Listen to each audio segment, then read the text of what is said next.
Swastiastu.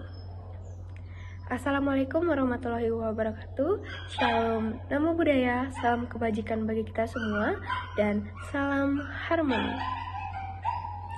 Pertama-tama, marilah kita panjatkan puja dan puji syukur kehadapan Tuhan Yang Maha Esa, karena berkat rahmat Diaulah, kita dapat bertemu secara virtual dengan keadaan sehat walafiat. Sebelum lanjut ke pemaparan materi kali ini, izinkan saya untuk memperkenalkan diri. Saya Nikomang Tesya Andriani Putri dengan NIM 2211031015 dari Prodi Pendidikan Guru Sekolah Dasar. Adapun maksud dan tujuan saya membuat video kali ini yakni untuk menganalisis sebuah artikel yang bertemakan pajak dari pendahuluan, penulisan kutipan, dan penulisan daftar pustaka. Dan untuk mengefisiensikan waktu, mari kita bersama-sama menyaksikan hasil analisis melalui video berikut ini. Baik, untuk artikel yang saya analisis ini berjudul Pengaruh Kepatuhan Wajib Pajak, Pemeriksaan Pajak, dan Pemungutan Pajak Terhadap Penerimaan Pajak Penghasil Badan, karya dari Suryo Prasetya Riyadi, Beni Setiawan, dan Dio Alvarago, dari Jurnal Riset Akuntansi dan Perpajakan, volume 8, nomor 2, Desember tahun 2021. Kemudian, analisis pertama yang saya lakukan ialah menganalisis sebuah pendahuluan dalam artikel ini, yang dimana dalam pendahuluan ini terdapat satu paragraf yang menarik untuk kita analisis, yakni sebagai berikut. Adapun paragrafnya sebagai berikut. Pajak memiliki peran yang sangat penting dalam kehidupan berbangsa dan bernegara, terutama dalam penyelenggaraan pembangunan.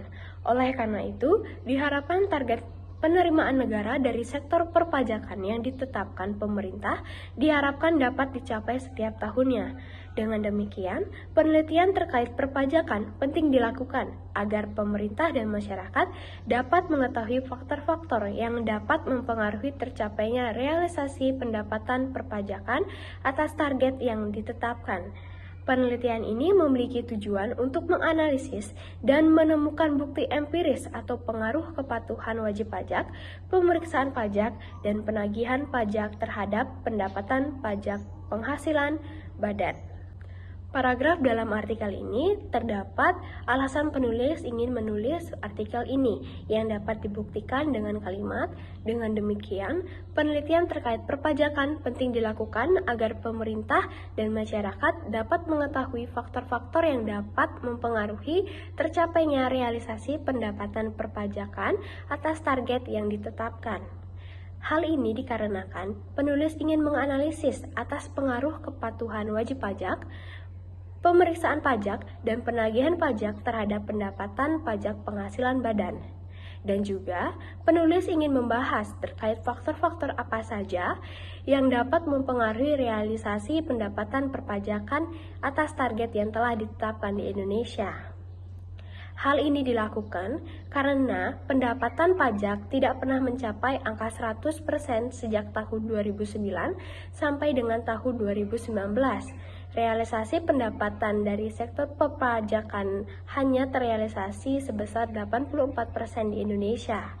Sehingga dari alasan-alasan tersebut, penulis dalam artikel ini merumuskan tujuan untuk menganalisis dan menemukan bukti empiris atas pengaruh kepajakan wajib pajak, pemeriksaan pajak, dan penagihan pajak terhadap pendapatan pajak penghasilan atau PPh badan. Selain alasan penulis menulis artikel terdapat pada paragraf ini, kita juga dapat menentukan jenis paragraf ini termasuk ke dalam jenis apa. Paragraf berdasarkan sifat dan tujuannya dalam paragraf ini termasuk jenis paragraf penghubung, sebab paragraf ini terletak di antara paragraf pembuka dan paragraf penutup. Selain itu, pada paragraf ini juga terdapat inti persoalan yang akan dikemukakan oleh penulis terdapat dalam paragraf ini.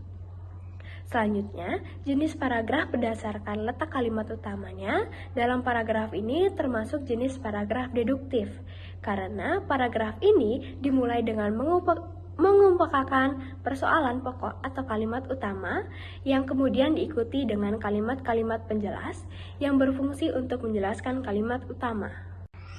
Selanjutnya ke pembahasan kedua, yakni mengenai penulisan kutipan.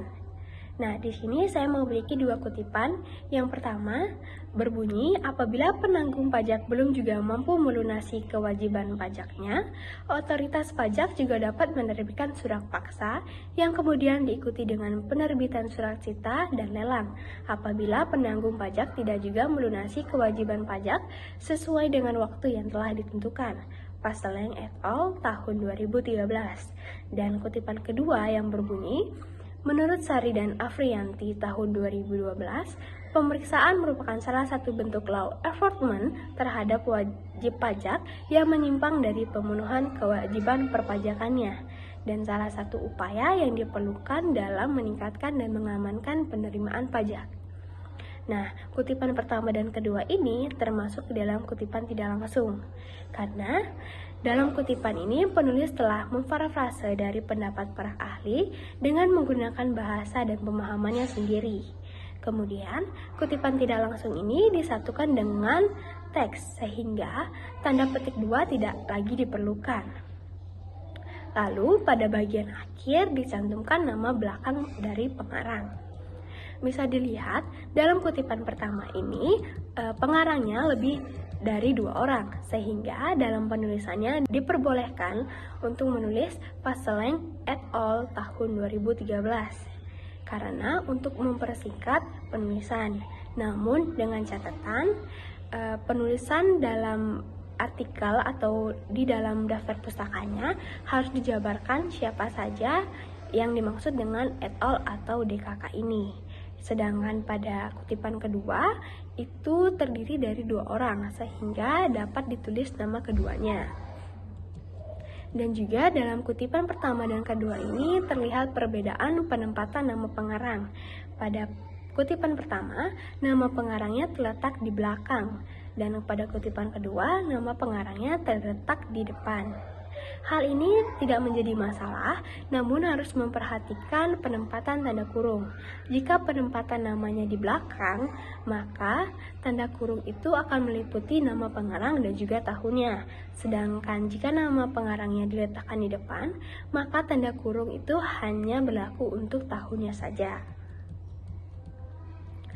Setelah nama pengarang, kemudian ditulis tahun artikel dan juga bisa diikuti dengan penulisan halaman. Namun terlihat pada penulis di artikel ini hanya mencantumkan nama dan tahunnya saja. Hal ini tidak menjadi masalah, namun tulisan haruslah konsisten. Ketika satu kutipan tidak menggunakan halaman, maka kutipan lain juga tidak perlu diisikan halaman. Selanjutnya ke pembahasan terakhir yakni mengenai penulisan daftar pustaka. Di sini saya sudah memiliki 3 penulisan daftar pustaka yang saya kutip dari artikel tersebut. Untuk penulisan daftar pustaka pertama, kedua, dan ketiga, penulisannya hampir sama. Namun yang membedakan hanya penulisan daftar pustaka pertama itu menunjukkan bahwa terdapat 3 orang penulis. Sedangkan penulisan daftar pustaka kedua dan ketiga menunjukkan bahwa terdapat 2 orang penulis. Langkah-langkah berikut ini dapat diterapkan untuk penulisan daftar pustaka dari artikel. Yang pertama, penulisan nama penulis menggunakan nama belakang penulis yang diletakkan di bagian depan, kemudian dipisahkan dengan tanda koma, lalu diikuti dengan nama depan yang disingkat dan diikuti dengan tanda titik, dan juga nama tengah yang disingkat dan diikuti dengan tanda titik. Lalu untuk menulis nama penulis kedua, ketiga, ataupun seterusnya apabila penulisnya lebih dari 2 orang, maka setelah nama penulis pertama selesai dan diakhiri dengan tanda titik, maka dilanjutkan dengan menggunakan tanda koma. Hal ini bertujuan untuk membedakan nama penulis pertama, kedua, ataupun seterusnya. Setelah itu barulah dapat menulis nama penulis kedua ataupun ketiga. Untuk penulisan namanya sama dengan penulisan nama penulis pertama. Setelah nama penulis selesai, maka akan dilanjutkan dengan tahun terbit artikel dengan menggunakan tanda kurung yang kemudian diikuti dengan tanda titik. Setelah itu, penulisan dilanjutkan dengan penulisan judul dari artikel. Penulisan judul ini haruslah menggunakan atau memperhatikan kaidah penulisan kata yang benar. Untuk penulisan daftar pustaka yang diambil dari artikel, maka judul artikel dapat ditempatkan di antara tanda petik rangkap dan hurufnya dicetak biasa. Namun dari berbagai sumber yang saya temukan bahwa boleh penulisan judul tidak menggunakan tanda petik, namun kembali lagi harus konsisten dalam penggunaannya. Setelah itu, baru dilanjutkan dengan nama penerbit atau nama jurnal yang dicetak miring, terkhusus untuk artikel. Kemudian dilanjutkan lagi dengan penulisan volume artikel dan juga halaman pada artikel. Selain itu, kita juga dapat mencantumkan link dari artikel tersebut. Baik, sekian yang dapat saya sampaikan dan saya paparkan terkait analisis pada artikel yang berjudul Pengaruh Kepatuhan Wajib Pajak, Pemeriksaan Pajak dan Pemungutan Pajak terhadap Penerimaan Pajak Penghasilan Badan. Terima kasih kepada para pendengar yang sudah mau mendengarkan dan saya ucapkan terima kasih, sampai jumpa dan Om Santi Santi Santi Om. Assalamualaikum warahmatullahi wabarakatuh. Shalom, namo buddhaya, salam kebajikan bagi kita semua, dan salam harmoni.